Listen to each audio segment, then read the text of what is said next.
Walter Perry Johnson, known as the Big Train, was born on November 6, 1887, in Humboldt, Kansas.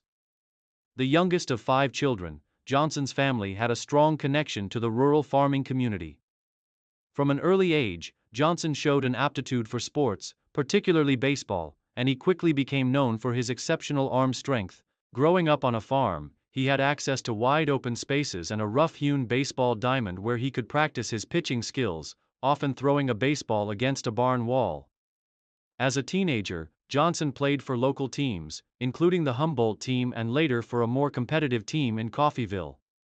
His early pitching days in these small leagues helped him develop his famous fastball, a pitch that would later become his trademark. At the age of 19, after impressing scouts in his home state of Kansas, Johnson was signed by the Washington Senators in 1907, beginning his journey to the major leagues. Minor league experience and initial struggles. Before making his major league debut, Johnson spent a brief period in the minors, playing for the Montgomery team in the Southern Association. In 1907, he joined the Senators and quickly showed why he had earned the nickname the Big Train, due to the immense power and speed behind his fastball. By 1907, Johnson's speed and control were so impressive that he was called up to the Washington Senators to start his professional career. In his first few years in the majors, Johnson was a raw talent who struggled to consistently harness his immense power. His rookie season in 1907 saw limited success. But as time went on, he began to refine his pitching mechanics, gaining greater accuracy and control.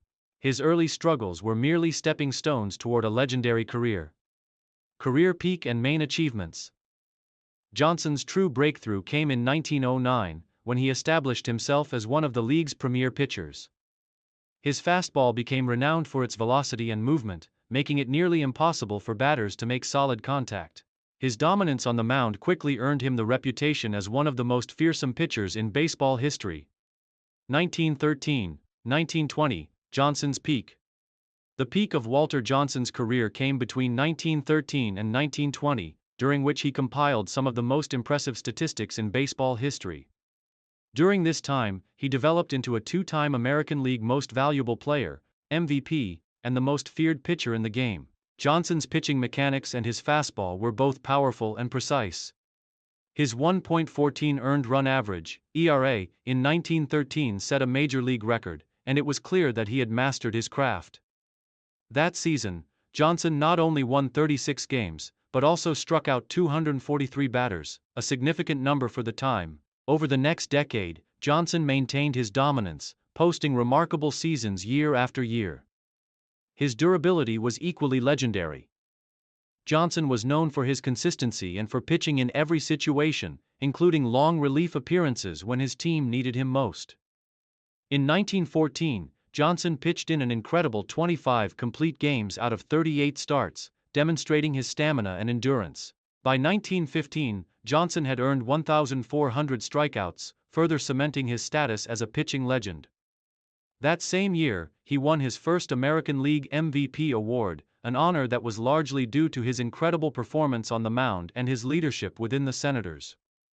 Throughout the 1910s, Johnson remained a fixture of consistency and excellence. He was known for his ability to pitch deep into games, often finishing what he started, and he had remarkable control, walking very few batters. Johnson's accomplishments on the mound during this era were unparalleled, and he continued to lead the American League in several major pitching categories, including wins, strikeouts, and earned run average. 1920-1927, later career and decline. Johnson's dominance on the mound continued well into the 1920s, but the later stages of his career were affected by the changing nature of the game. In 1920, the introduction of the live ball era changed the dynamics of baseball, and pitchers across the league had to adapt. While Johnson's fastball remained as strong as ever, the increase in offense during this period did put some pressure on him to keep up with the changes in the game. Despite these challenges, Johnson remained a top performer. He continued to pile up wins and strikeouts, earning his third MVP nomination in 1924. However, by the mid-1920s, his age began to show. While Johnson was still an effective pitcher, he was no longer the dominant force that he had been during the early part of his career. He still managed to win 20 games in 1924 and pitched a no-hitter in 1920, a testament to his continued effectiveness. In 1927, after nearly 2 decades in the major leagues, Johnson's career began to wind down. He was no longer the ace of the Washington Senators, but he remained an important leader in the clubhouse. Johnson played his final season in 1927, at the age of 39. By this time, his strikeout numbers were declining, and injuries began to take a toll on his arm. Even in his final year, however, Johnson managed to record 158 strikeouts, showing that his talents had not entirely diminished. Retirement and final years. After his retirement, Johnson's life was marked by his continued involvement in the game and his status as one of baseball's true legends. Johnson retired from the Washington Senators after the 1927 season, leaving behind a career that would be remembered for years to come. He finished his career with 417 career wins, the most strikeouts of any pitcher at the time, 3,509, and a career ERA of 2.17, making him one of the most accomplished pitchers in the history of the game. Following his playing career, Johnson remained active in baseball as a coach and executive. He became the manager of the Washington Senators in 1929.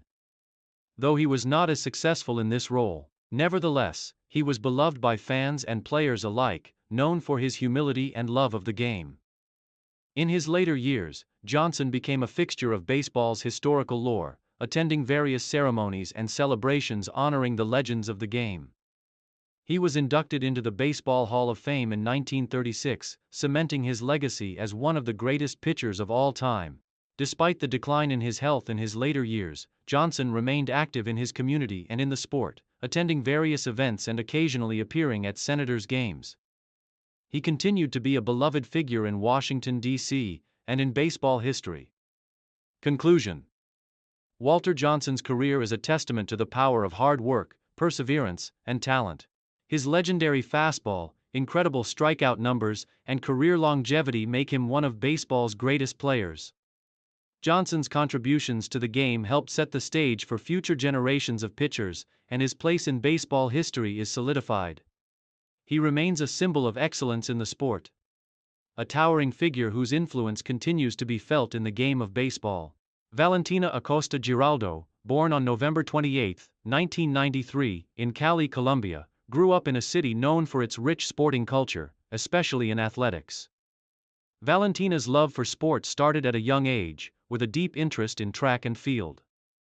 Growing up in a community that celebrated physical activity, she was often involved in sports events, playing various games, and developing an early appreciation for the discipline and resilience required in athletics. However, it was in her early teens when Valentina's true passion for sports emerged. Her journey into competitive athletics began when she joined a local athletics club, where she initially competed in various track and field events. It was clear from the start that Valentina had a natural talent for running. Her coaches quickly recognized her potential in the 100mm and 200mm sprints, where her explosive speed and agility stood out among her peers. She honed her skills under the guidance of dedicated coaches who nurtured her athletic abilities. Growing up in Colombia, a country with a strong tradition of producing world-class athletes, Valentina found herself inspired by the achievements of Colombian track legends, motivating her to push herself harder and dream bigger. As a young athlete, she participated in national competitions and started earning accolades for her performances, which marked the beginning of a promising career in sprinting. Rise to prominence and career peak. Valentina's rise in Colombian athletics was swift, with early successes in both regional and national competitions. Her breakthrough came in 2011 when she competed in the Colombian National Championships. There, she won her first major sprint title, showcasing her immense talent and determination. This victory earned her a place in the Colombian national track and field team, a pivotal moment that launched her into the world of international athletics. Her professional career began to take shape as she started competing at regional championships across Latin America. By 2013, Valentina had already caught the attention of the international athletics community when she made her debut at the South American Championships. At these championships, she placed in the top ranks of the sprint events, demonstrating her promise on a larger scale. As her career gained momentum, Valentina's performances were highlighted by her natural speed, explosiveness, and the remarkable consistency she showed in her sprints. In 2015, Valentina's talent was recognized on an even larger stage when she competed at the Pan American Games. She represented Colombia with pride, earning respect for her poised performances in the 100 meters and 200 meter sprints. It was at this time that Valentina began to establish herself as one of the top sprinters in South America. Her remarkable performances in international competitions, combined with her national titles, made her a strong contender for representing Colombia at global events like the World Championships and the Olympic Games. Valentina's career peak came in the 2016 Rio Olympics. After years of hard work and perseverance, she finally secured her spot in the Olympics, an event every athlete dreams of. At the Rio Games, she showcased her world-class talent, earning a place in the women's 200 meter final, a prestigious achievement in sprinting. Although she did not secure a medal, her performance was highly commendable, and she earned respect on the global stage for her ability to compete against the world's fastest sprinters. During this period, Valentina continued to make her mark in several international competitions. She dominated events like the Central American and Caribbean Games and the Ibero-American Championships, where she claimed gold in the 100 meters and 200 meters. These victories solidified her reputation as one of Colombia's top sprinters and an athlete with the potential to compete with the world's best. Main achievements: a legacy in sprinting. Valentina Acosta. Giraldo's career is marked by several key achievements that have shaped her legacy as one of the leading sprinters in South America. Some of her most notable accomplishments include Pan American Games, 2015. A milestone in her career, where Valentina competed at the Pan American Games, representing Colombia and establishing herself as a force to be reckoned with in sprinting. South American Championships, 2013. Valentina earned podium finishes in the 100 meters and 200 meters, marking her breakthrough at the international level. Ibero-American Championships, 2016. Valentina won gold in both the 100 meters and 200 meters, further solidifying her status as one of the best sprinters in Latin America. Colombian National Championships. Valentina won multiple titles, becoming a dominant force in the 100 meters and 200 meters sprints at the national level. Olympic Games, 2016. A career-defining moment, where Valentina made it to the final in the 200 meters sprint, showcasing her skills on the world stage. Central American and Caribbean Games.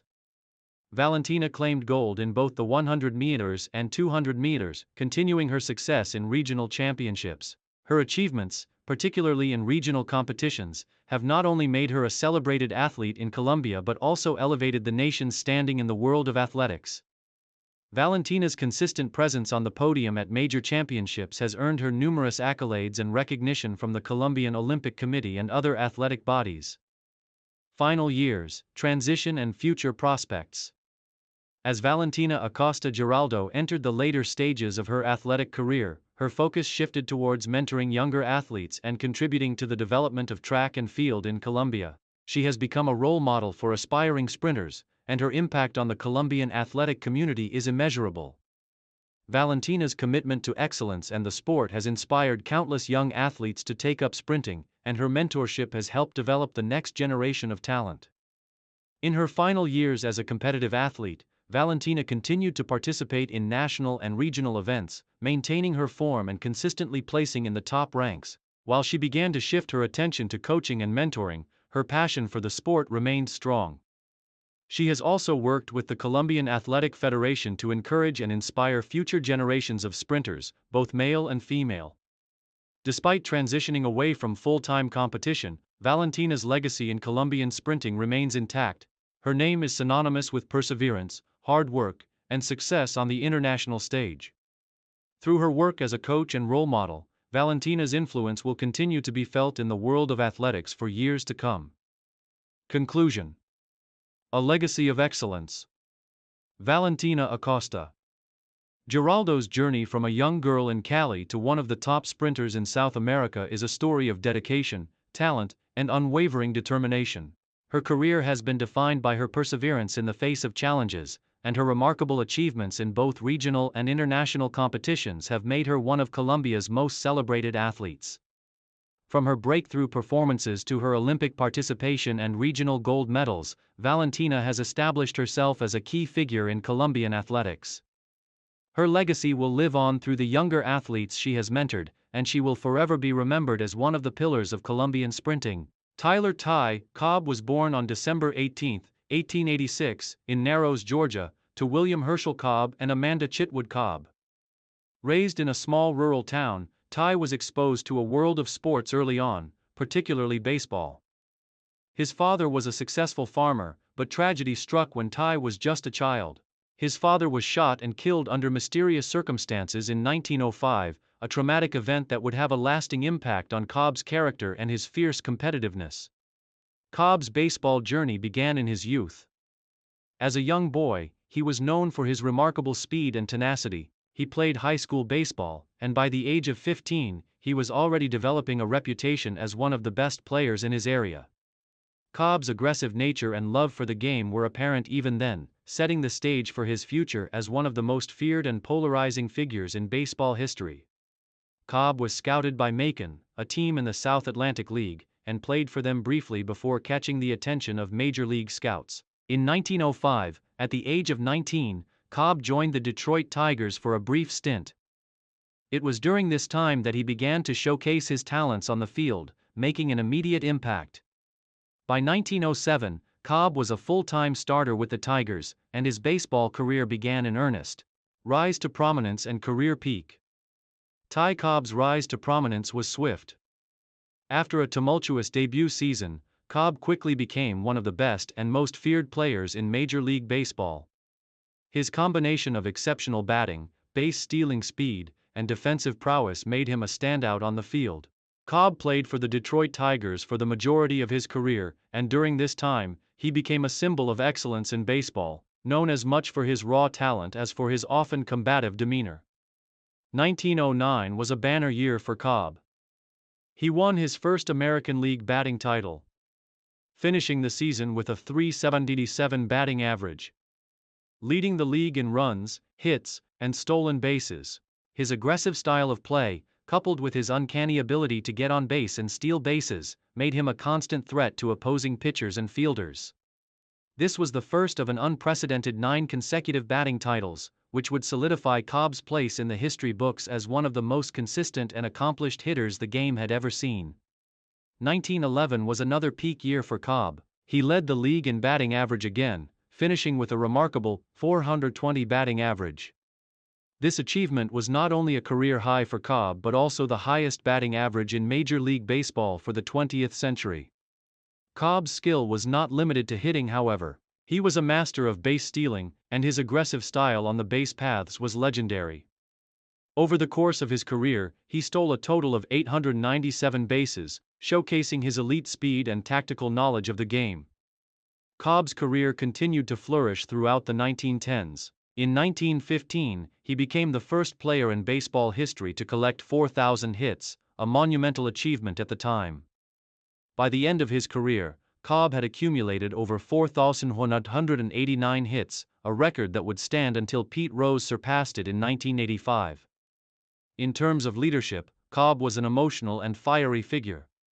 He was known for his hard-nosed approach to the game, and his demanding attitude toward teammates and opponents alike often led to tension. Cobb's personality made him a polarizing figure, with fans and players alike either admiring his work ethic and passion or resenting his harsh demeanor. Despite this, his prowess on the field was undeniable, and his impact on the Tigers and the game of baseball was immense. Main achievements. Cobb's legacy is defined by his combination of statistics and his impact on the sport. Over the course of his 24-season career, 1905-1928, Cobb became one of the most decorated players in baseball history. Some of his major achievements include 12 batting titles. Cobb won 12 batting titles, a record that still stands today.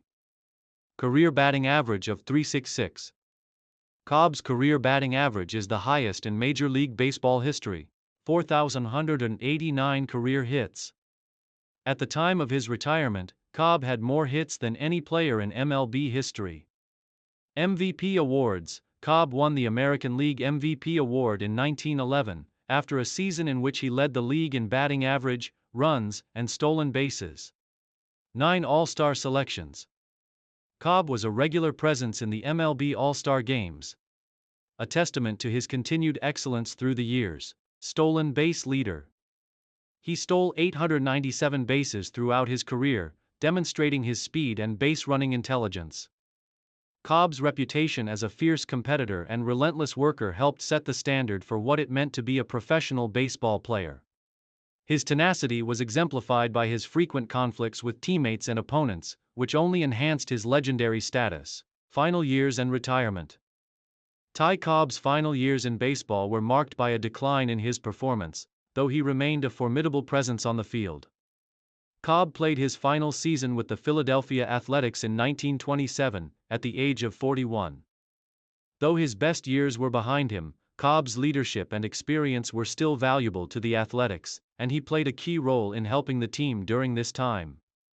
Cobb retired as one of the greatest players to ever play the game, and his influence on baseball would endure long after his final appearance. After retiring from baseball, Cobb led a relatively quiet life, though he did remain active in the sport as an executive, team owner, and scout. He purchased a stake in the Detroit Tigers and became involved in business ventures.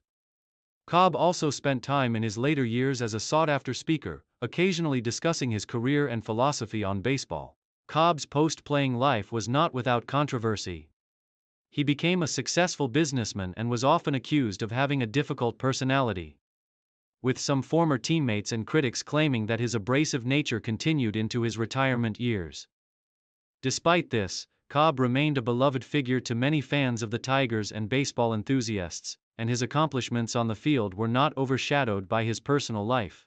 Legacy and impact on baseball. Ty Cobb's legacy in baseball is undeniable.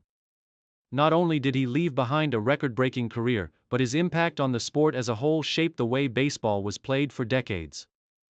His commitment to excellence and relentless drive to succeed became a model for future generations of players. Cobb's aggressive style of play set the tone for an era of baseball that was defined by speed, athleticism, and intense competition. He pushed the boundaries of what was possible on the field and inspired countless future stars of the game.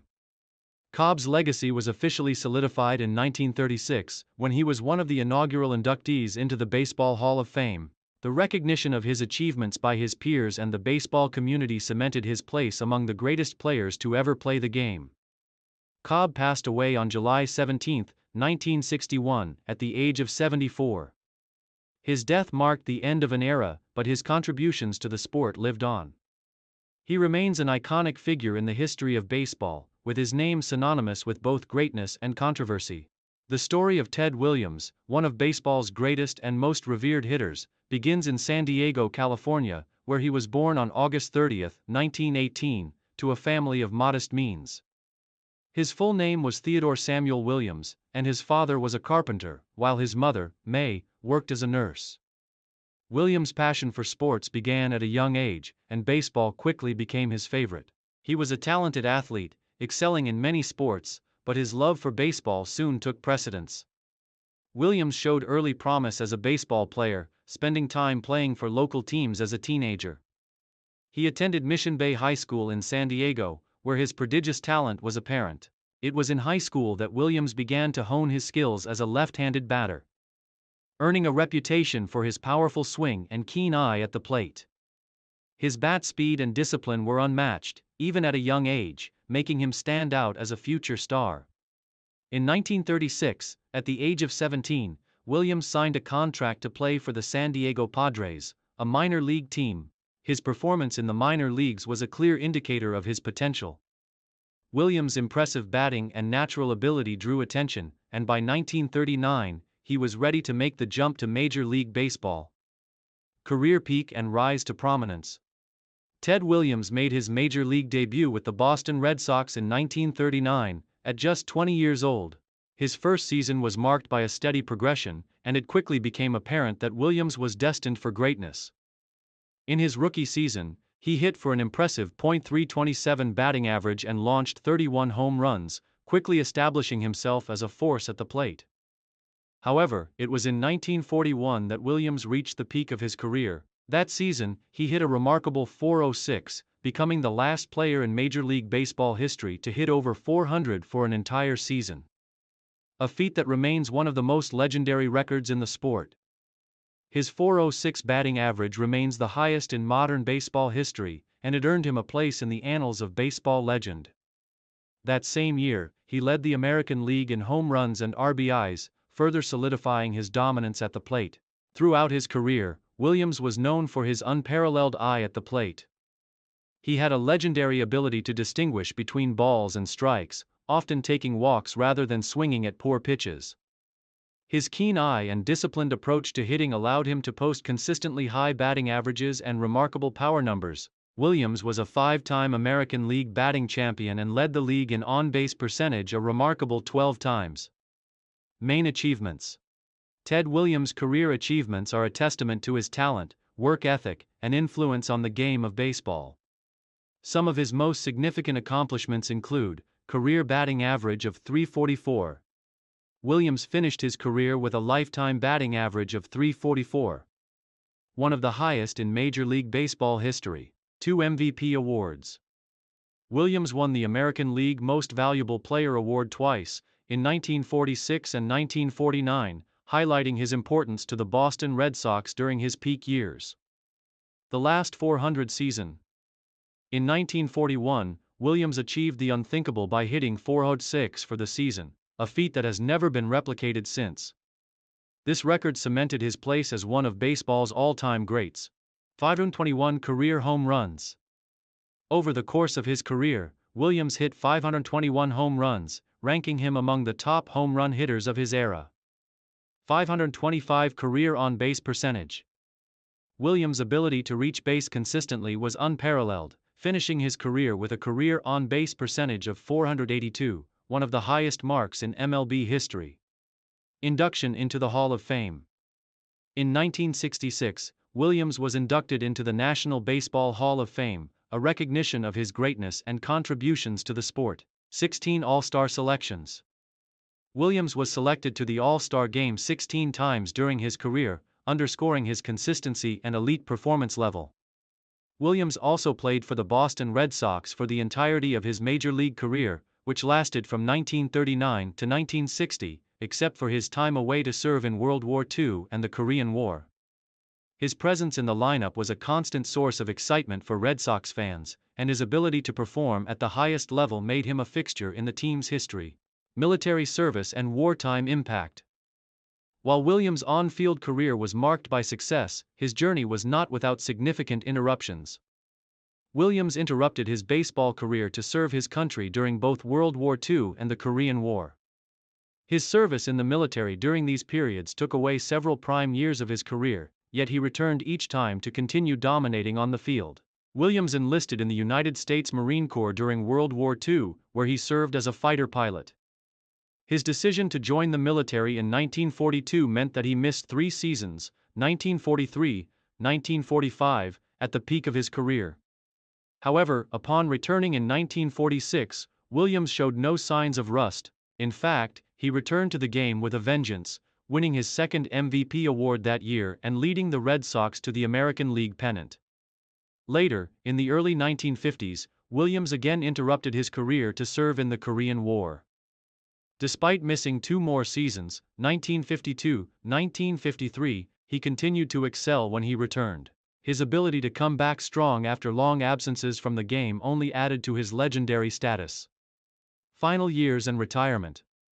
Ted Williams' final years in baseball were marked by a decline in his performance, as age and the toll of his time away from the game started to take their toll. After returning from the Korean War, Williams continued to play at a high level into his early 40s, but by 1960, at the age of 41, he announced that he would retire from professional baseball. In his final season, Williams hit an impressive .316 with 29 home runs and 72 RBIs, demonstrating that he could still compete at an elite level even at the twilight of his career. However, after the 1960 season, Williams called it quits, leaving the game he loved with a career that many would consider unparalleled.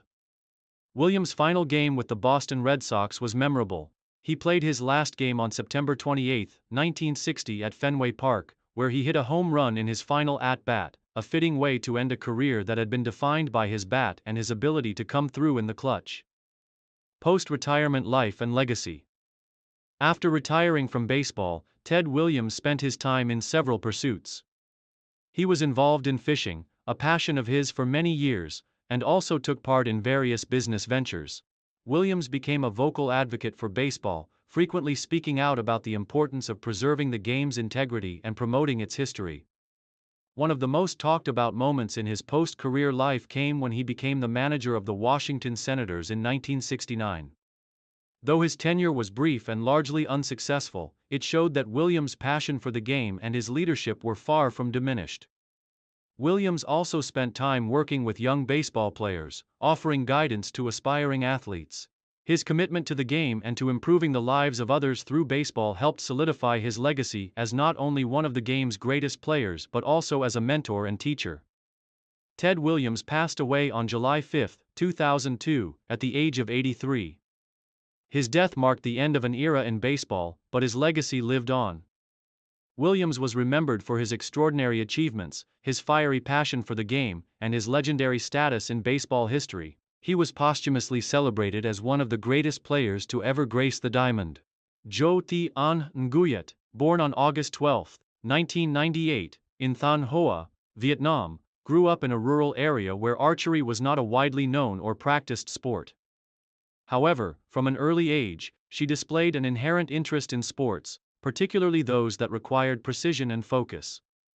Her family, while not involved in professional sports, encouraged her to pursue her passion for physical activities, and this nurturing environment played a significant role in her eventual career in archery. Her journey into archery began at the age of 12, when she was introduced to the sport through a local sports program. As a young teenager, Jo Thi An Nguyet found herself captivated by the meticulous nature of archery. She quickly developed an affinity for the sport and began practicing with a fervor that surprised many around her. Her talent for precise targeting and her steady hand became evident as she moved from basic training to more competitive shooting events. Recognizing her potential, her coaches at the sports school took a special interest in her development. They helped guide her through the early stages of training, honing her skills and pushing her to take part in local competitions. By 2012, she was competing at the national level in various archery events, marking the beginning of her rise within the sport. Rise to prominence and career peak. As Jo Thi An Nguyet continued to develop her skills, her dedication and focus began to pay off. Her breakthrough moment came when she was selected to join the Vietnam national archery team in 2014. This was a significant turning point in her career, as it provided her with access to higher-level training and exposure to a wider range of competitions. It also meant that she could now compete on the international stage, where the best archers from around the world gathered to showcase their skills. Her debut on the international stage came at the Asian Archery Championships in 2015, where she earned a bronze medal in the women's team event, a solid start to her career in international competitions. This achievement gave her the confidence and experience she needed to compete in more prestigious tournaments, and her performances quickly improved. She continued to make a name for herself by placing in the top ranks at regional competitions across Asia.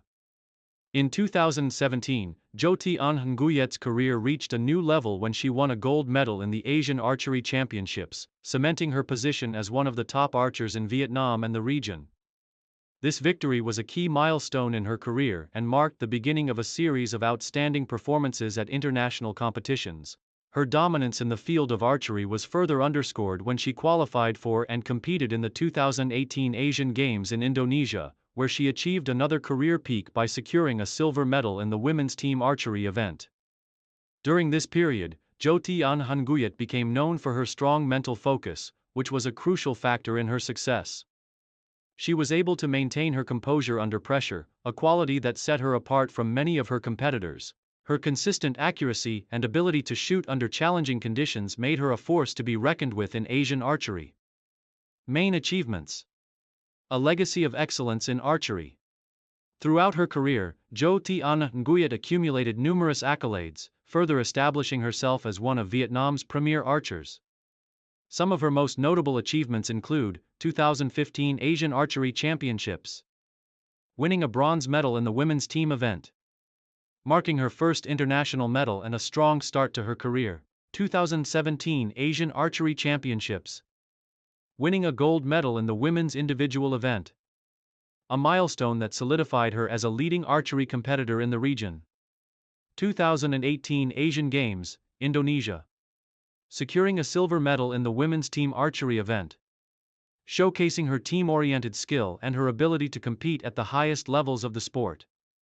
2019 Southeast Asian Games, Philippines, achieving gold in both the individual and team events, further solidifying her status as Vietnam's top female archer. 2021 Tokyo Olympic Games, competing in the archery individual and team events, marking her first appearance at the Olympics. Although she did not win a medal, her participation in such a prestigious global event added to her impressive resume. Numerous national titles.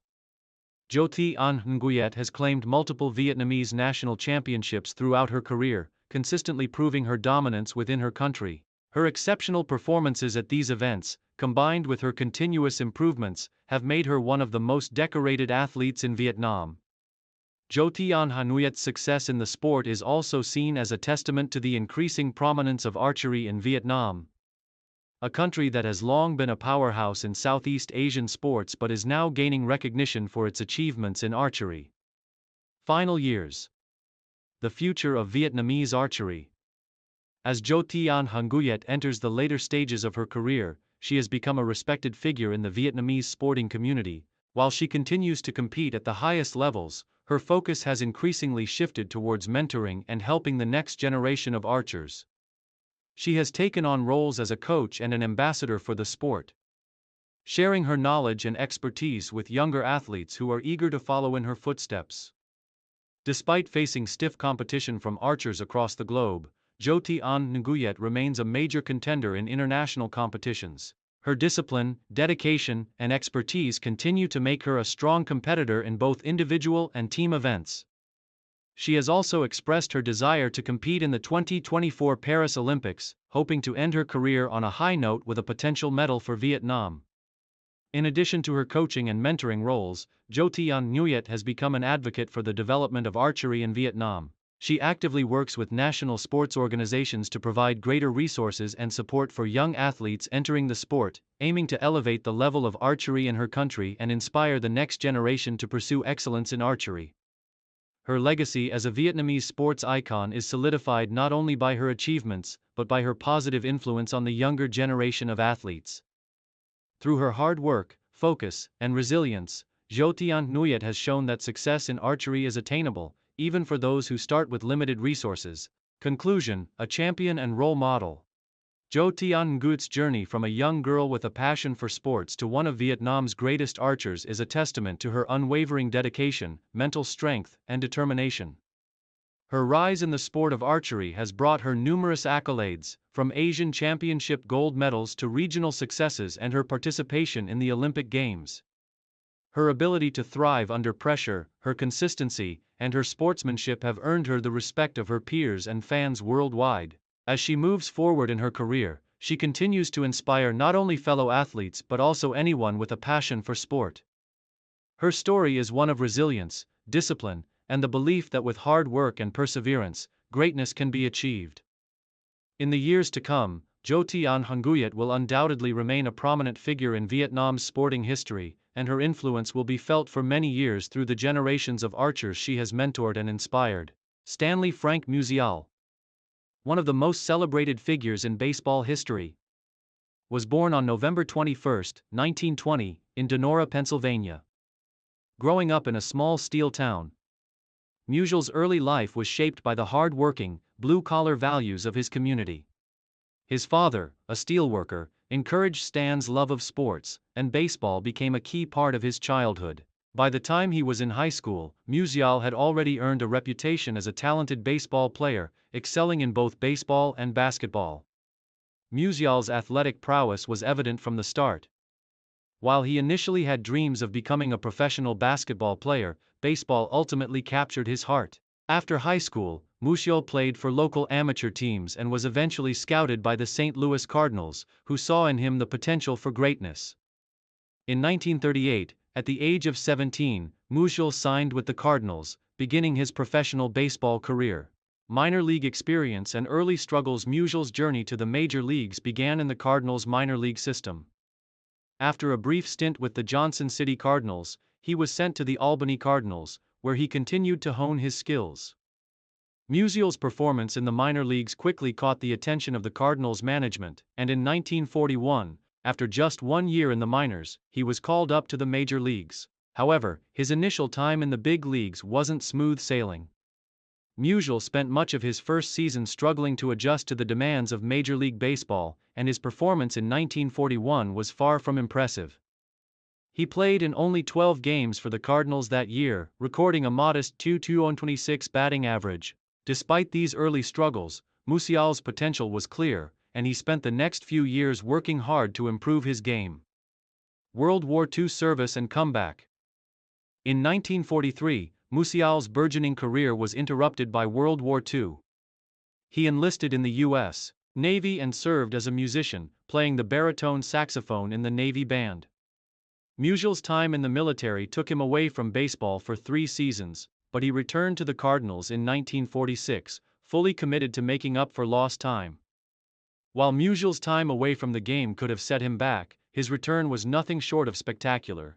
In his first full season after the war, Musial posted an impressive .365 batting average, leading the league in hitting and capturing the National League MVP award. He quickly reaffirmed his place as one of the premier hitters in baseball, a reputation he would maintain for the next 2 decades. Career peak and main achievements.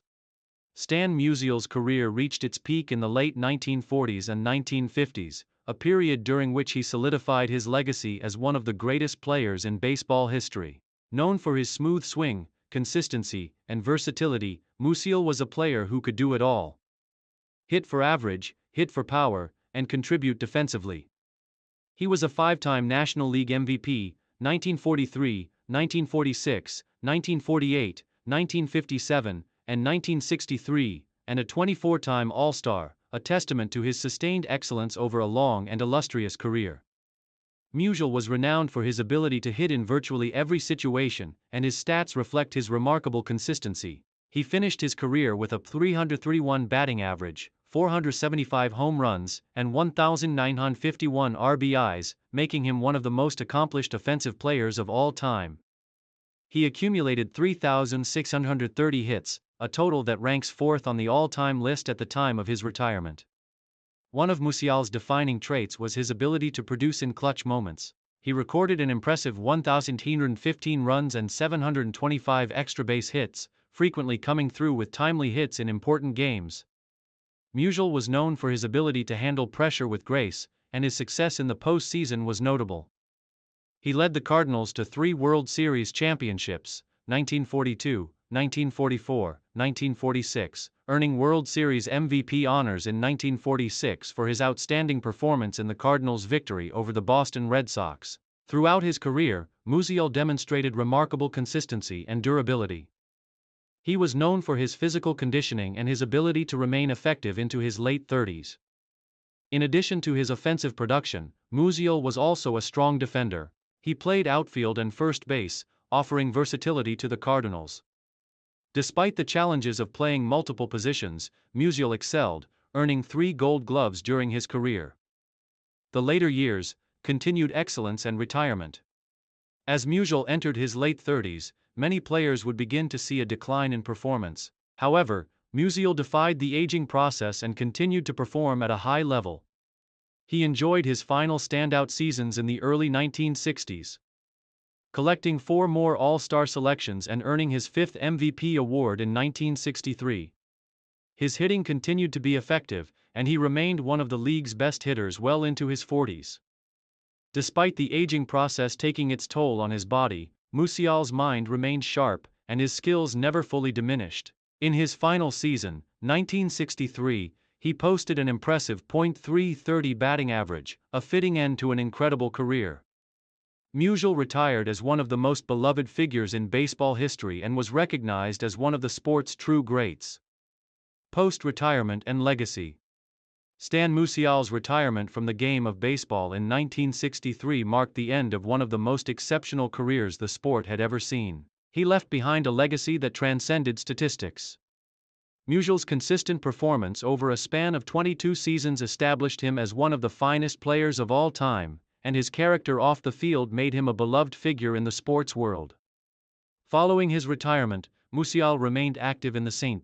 Louis community, serving as a spokesperson for the Cardinals and as a strong ambassador for the sport of baseball. In 1969, Musial was inducted into the Baseball Hall of Fame, a fitting tribute to his remarkable career. He continued to be an integral part of the Cardinals organization, and his connection with the fans in St. Louis remained strong throughout his life. Musial's legacy was celebrated in countless ways. In 2011, the Cardinals dedicated a statue of him outside of Busch Stadium, a symbol of his lasting impact on the team and the city. Musial's career achievements are also commemorated in numerous baseball halls of fame, and he remains a figure that fans across the world hold in the highest regard. Death and final honors. Stan Musial passed away on January 19, 2013, at the age of 92. His death marked the end of an era for the Cardinals and for baseball as a whole. Fans across the country mourned the loss of a player who had done so much for the game, both on and off the field. Musial's death was followed by an outpouring of tributes from all corners of the baseball world. Fellow players, coaches, and fans praised his humility, work ethic, and passion for the sport. He was remembered not only as one of the greatest players of all time but also as a model of class and integrity. In 2014, the St. Louis Cardinals retired Musial's number 6, ensuring that his legacy would live on forever within the organization. The Cardinals also dedicated a special tribute to Musial by naming the field at Busch Stadium the Stan Musial Field. Conclusion: Stan Musial's career remains one of the finest in the history of baseball. His legacy as a hitter, a leader, and a sportsman endures to this day. Through his incredible achievements and his quiet, dignified presence, Musial earned the respect and admiration of generations of fans and players alike. As one of the greatest players in the game's history, Musial's place in the annals of baseball is secure, and his story continues to inspire athletes of all kinds. Joseph Paul DiMaggio was born on November 25, 1914, in Martinez, California, to Italian immigrants. Raised in a large family, Joe was the eighth of 9 children. His father, a fisherman, instilled in him a strong work ethic, and his upbringing in a working-class neighborhood gave him a grounded perspective on life. Growing up in California, Joe was introduced to baseball by his older brother, Dom DiMaggio, who would later become a notable player for the Boston Red Sox. Joe's natural talent for baseball was apparent early on. He played for local teams during his youth and eventually caught the attention of scouts. His family's financial struggles meant that he couldn't afford to attend college, but his baseball abilities quickly elevated him to a professional career. At just 17, he was offered a contract with the San Francisco Seals of the Pacific Coast League, PCL, which at the time was considered one of the highest levels of baseball outside of the major leagues. Rise to prominence in the major leagues. Joe DiMaggio's ascent to the major leagues began in 1936, when he made his debut with the New York Yankees. Signed after spending several years with the Seals, DiMaggio was quickly called up to the big leagues, debuting on May 3, 1936, at the age of 21. He immediately made an impact, displaying a combination of batting prowess, grace in the field, and a sense of poise on the diamond that belied his youth. His first full season in 1937 proved that he was no flash in the pan. DiMaggio won the American League Rookie of the Year award and led the Yankees to a pennant victory. He finished the season with a batting average of .323, 29 home runs, and 125 RBIs, showing his potential to become one of the game's greats. By the time DiMaggio hit his stride in 1939, he was firmly established as one of the premier talents in Major League Baseball. Career peak and main achievements. Joe DiMaggio's career reached its zenith in the late 1930s and early 1940s. His prime years, spanning from 1939 to 1942, saw him establish an unparalleled combination of consistency and excellence that would cement his legacy as one of the greatest baseball players in history. DiMaggio's natural athleticism, power, and defensive abilities made him a key component of the New York Yankees dynasty. In 1939, DiMaggio won the American League MVP award, a year in which he posted a .381 batting average, 30 home runs, and 126 RBIs. He also helped lead the Yankees to a World Series victory that year. His ability to perform on the biggest stage would be a defining feature of his career. His perfect combination of batting, fielding, and clutch play made him an immediate fan favorite and a key figure in the Yankees' success. 1941, The Streak. Perhaps the single most iconic achievement of Joe DiMaggio's career occurred during the 1941 season, when he set an unbreakable record that still stands to this day. A 56-game hitting streak. This remarkable feat remains the longest hitting streak in Major League Baseball history and is often considered one of the greatest individual achievements in the sport's history. During his 56-game streak, DiMaggio displayed not only remarkable consistency but also the mental toughness required to maintain focus and performance under extraordinary pressure. Each game was a test of his resilience and skill, as pitchers and teams became more and more determined to end the streak. But DiMaggio, with his calm demeanor and fierce competitiveness, would not be denied. His 56 consecutive games with a hit included several clutch moments and dramatic performances, leaving an indelible mark on the history of the game. In 1941, DiMaggio also led the league in runs, home runs, and RBIs, earning his third MVP award. That season, he helped lead the Yankees to another World Series championship. The 1941 season stands as the pinnacle of his career, with DiMaggio solidifying his place as not just one of the best players of his time, but one of the best in baseball history. World War II service and return to baseball.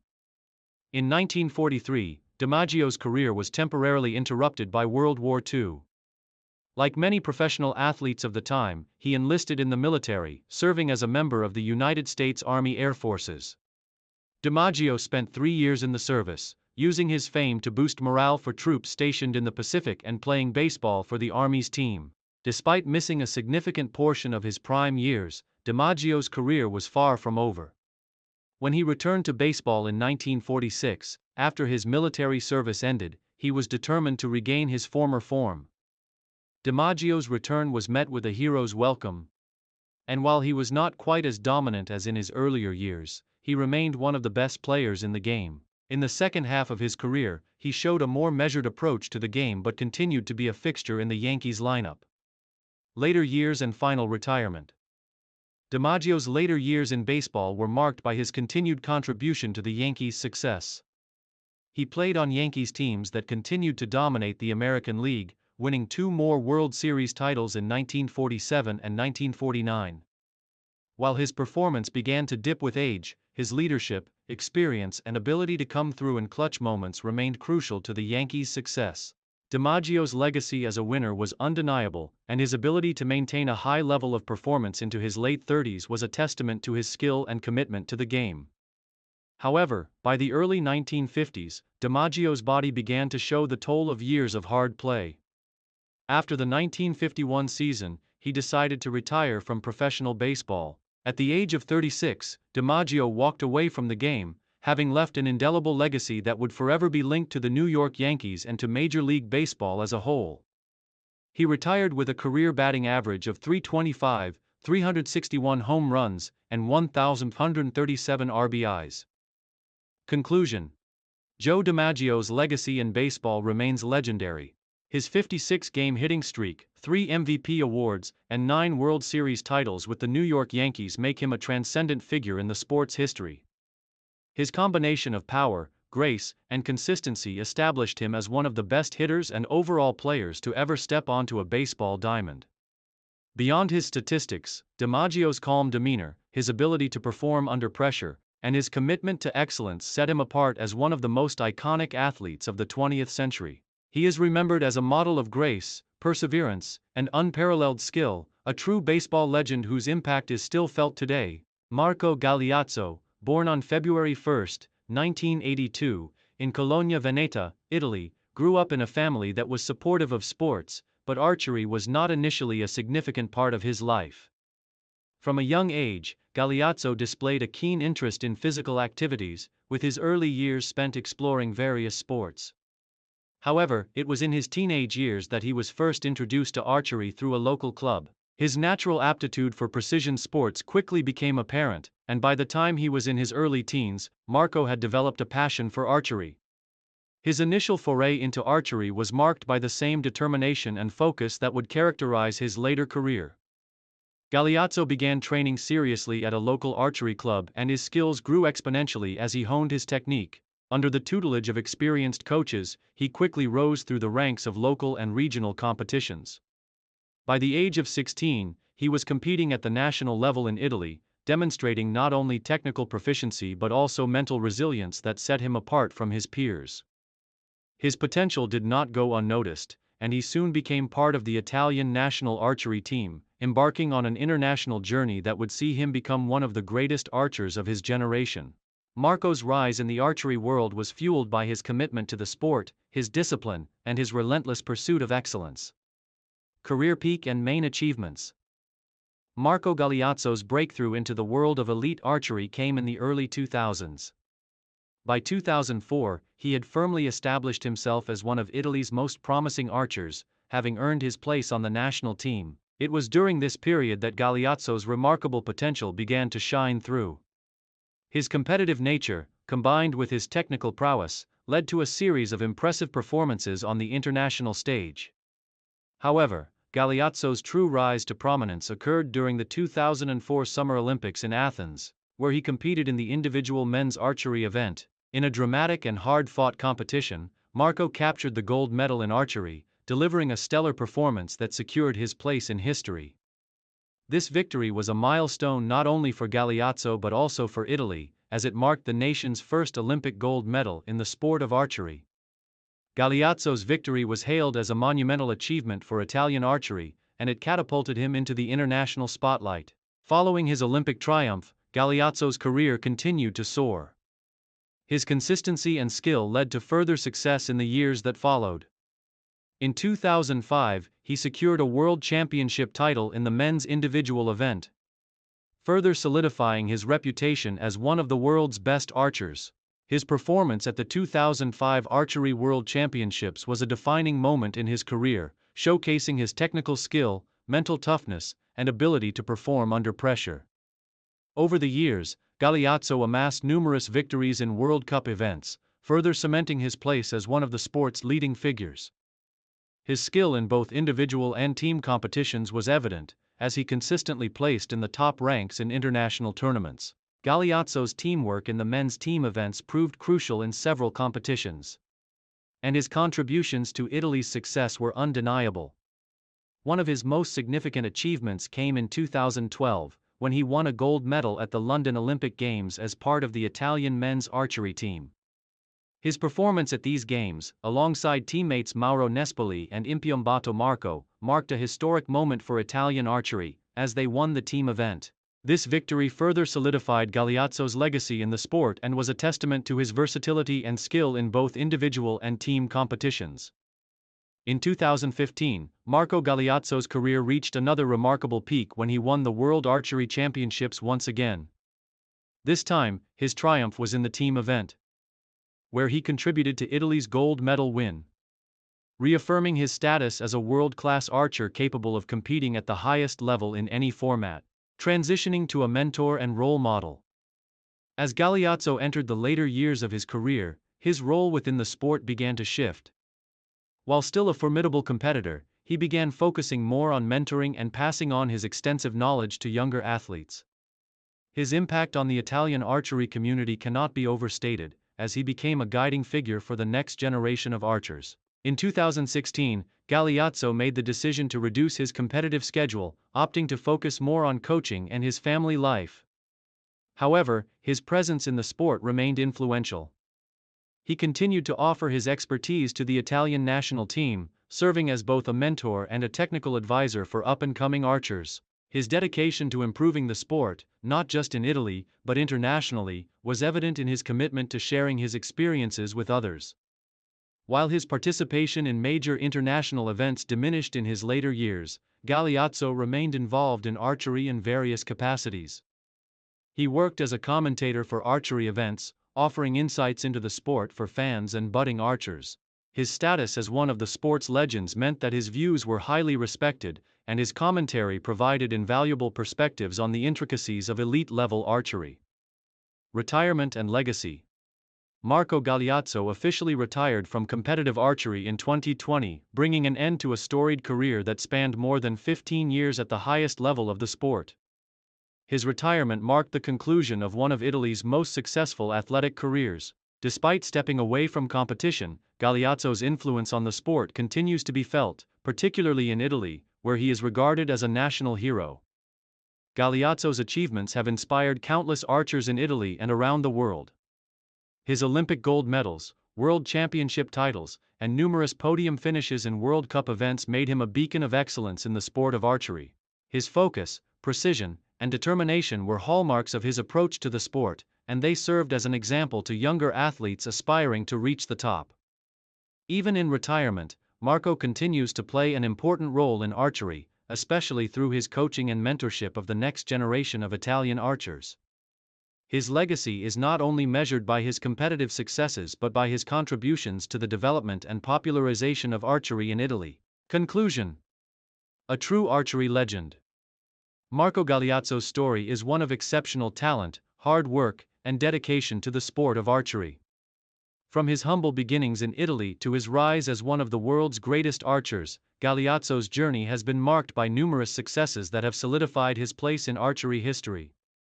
His Olympic gold medals, world championship titles, and consistent excellence in international competitions have made him a true icon of the sport. As a mentor, coach, and commentator, Galeazzo continues to impact the sport, shaping the future of archery for generations to come. His legacy transcends his personal achievements, as he has played an instrumental role in elevating Italian archery to new heights. Marco Galeazzo is not only remembered as a champion on the field but also as a true ambassador for the sport of archery. Jean de Villiers, one of South Africa's most respected rugby union players, was born on February 24, 1981, in Paris, a small town in the Free State province of South Africa.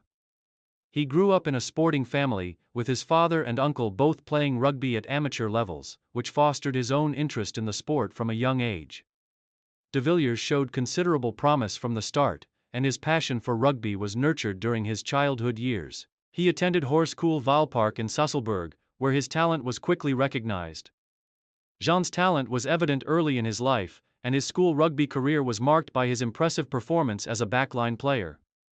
He played in various positions throughout his youth, showcasing his versatility. He represented the Free State at the junior level and, by the time he was in his late teens, it was clear that he had the potential to make it to professional rugby. His natural flair for the game and leadership skills soon became apparent, and de Villiers became one of the most highly anticipated talents in South African rugby. Rise to prominence and career peak. Jean de Villiers' professional rugby career began in 2002 when he made his debut for the Stormers, a franchise team in Super Rugby. He quickly established himself as one of the most dynamic centers in the competition, earning attention with his impressive ball-handling skills, strong defense, and ability to break tackles. His vision and composure under pressure allowed him to shine, and within a few seasons, he became a central figure in the Stormers' midfield. De Villiers' performances in Super Rugby earned him a call-up to the South African national team, the Springboks, in 2002. At just 21 years old, he was included in the Springboks squad for the Tri-Nations Series, marking the beginning of what would become a long and illustrious international career. Over the next few years, de Villiers cemented his place in the team as a key player in the Springboks midfield. His skill set, combining size, speed, and rugby IQ, made him an invaluable asset for his country. In 2004, Jean de Villiers scored his first international try against Scotland in Cape Town, further solidifying his place in the Springbok squad.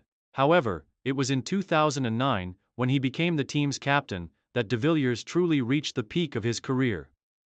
His leadership, coupled with his on-field performances, transformed the Springboks into a dominant force on the international rugby scene. As captain, he helped lead South Africa to a series of victories, including a memorable win over the British and Irish Lions during their tour of South Africa in 2009. Under de Villiers' leadership, the Springboks were able to maintain their status as one of the most formidable teams in world rugby. Main achievements. Jean de Villiers' career is defined by a number of remarkable achievements, both at the club and international levels.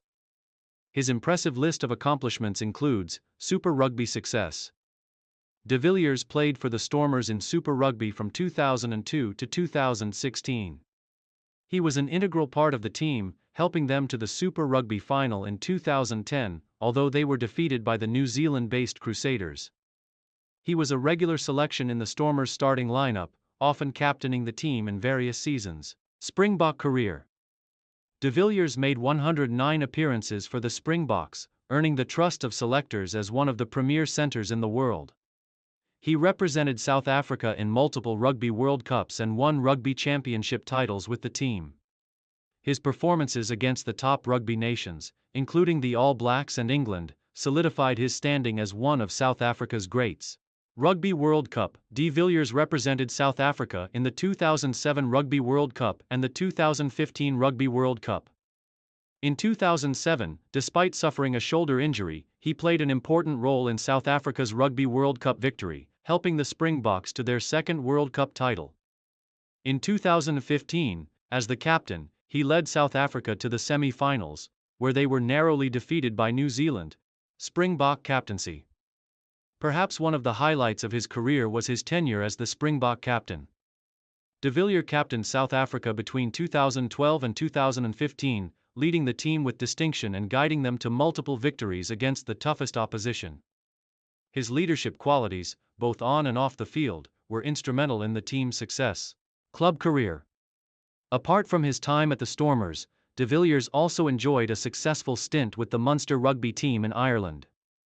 He played for Munster from 2013 to 2015 and was a standout performer in the European Rugby Champions Cup. His move to Europe was seen as a testament to his ongoing hunger for competition, and his experience in the Northern Hemisphere added another dimension to his playing career. Awards and recognition. De Villiers was consistently named in the Super Rugby Team of the Year and the South African Rugby Player of the Year on multiple occasions. His accolades also include being named as one of the top rugby players in the world, and his performances earned him widespread recognition as one of the premier centers in rugby history. Injury struggles and final years. Although De Villiers' career was marked by numerous successes, it was also overshadowed by a series of injuries that ultimately shortened his playing career. Injuries to his knee and shoulder kept him sidelined at various points, and despite his resilience, these physical challenges began to take their toll. His recovery from these setbacks was commendable, as he consistently came back to the field with the same level of determination. In particular, his 2015 Rugby World Cup campaign was marred by a serious knee injury that required multiple surgeries. Despite this, De Villiers was able to make significant contributions to the team in the tournament, though his ability to perform at his peak was impacted by the physical toll of his injuries. By 2016, it became evident that De Villiers' career was nearing its end. After careful consideration and with his body beginning to show signs of wear, De Villiers announced his retirement from international rugby following a distinguished 14-year career with the Springboks. He had been an iconic figure for both South African rugby and the wider rugby world. Retirement and legacy. Upon retiring from international rugby, Jean de Villiers left behind an unparalleled legacy. He is widely regarded as one of the greatest centers to ever play the game. His ability to read the game, his leadership qualities, and his fierce competitive spirit made him a beloved figure in the rugby world. Even after his playing days, De Villiers remained involved in rugby, providing insight as a commentator and mentor to younger players. De Villiers' leadership skills and tactical acumen were widely respected, and he was often lauded for his ability to inspire those around him. His captaincy was seen as a period of resurgence for South African rugby. And his legacy continues to inspire aspiring players and fans alike. De Villiers' retirement marked the end of an era in South African rugby. But his influence remains undeniable. His contributions to the Springboks, his passion for the game, and his role in helping to develop younger players have ensured his place in the annals of rugby history. Nolan Ryan, one of the most iconic figures in the history of Major League Baseball, MLB, was born on January 31, 1947, in Refugio, Texas. Raised in a small town in the heart of baseball country, Ryan's love for the sport began at a young age. His father, a local farmer, was a big influence on his early years, nurturing a deep work ethic and a love for the outdoors. Growing up, Ryan was introduced to baseball through local youth leagues, quickly establishing a reputation as a powerful and gifted pitcher. From an early age, Ryan displayed his natural athleticism and exceptional arm strength, which set him apart from many of his peers. His high school years were marked by standout performances on the mound, and by the time he graduated from Alvin High School in 1965, he was already attracting attention from professional scouts.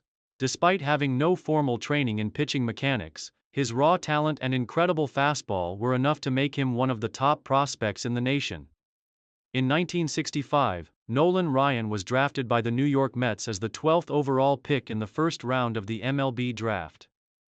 Although he had little experience in professional baseball, his potential was undeniable, and the Mets saw him as a future ace for their pitching staff. At just 18 years old, Ryan made the leap to professional baseball, embarking on a journey that would eventually make him one of the greatest pitchers in the history of the sport.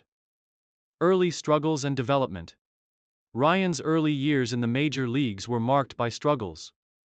Upon joining the Mets, he was assigned to their Class A affiliate, the Sarasota Mets, where he spent a few seasons refining his craft.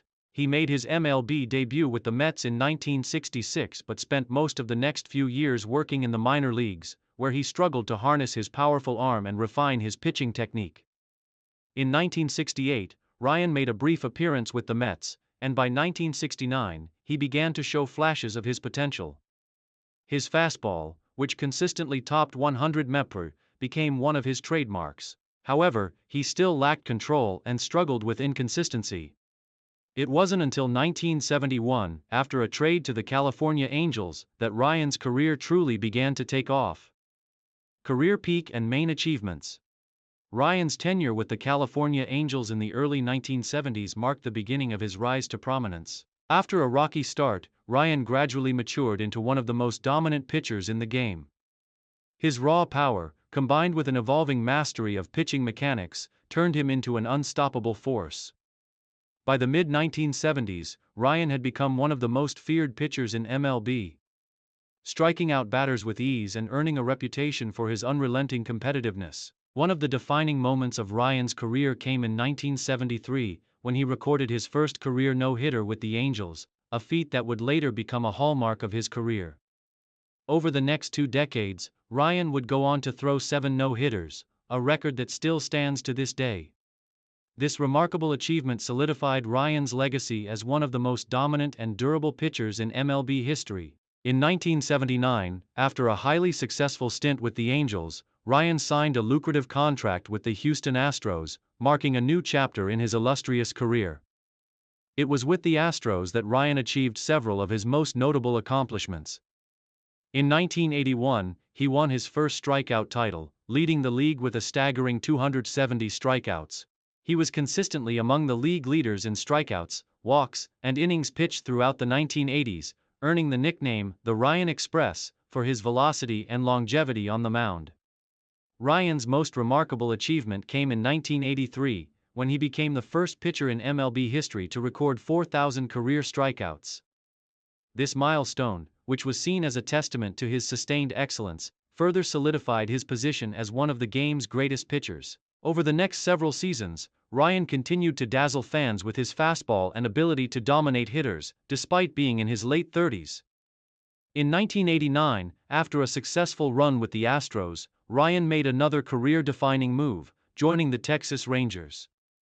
Ryan's time with the Rangers was characterized by continued success and an incredible level of durability. In 1991, at the age of 44, he became the oldest pitcher in history to throw a no-hitter, further proving his remarkable longevity and consistency. Ryan also reached another milestone in 1993, when he became the first pitcher to strike out 5,000 batters in his career, a record that no other pitcher had approached at the time. Over the course of his career, Ryan was named to 8 All-Star teams and was awarded 2 ERA titles. He finished his career with an astounding 5,714 strikeouts, a record that still stands today.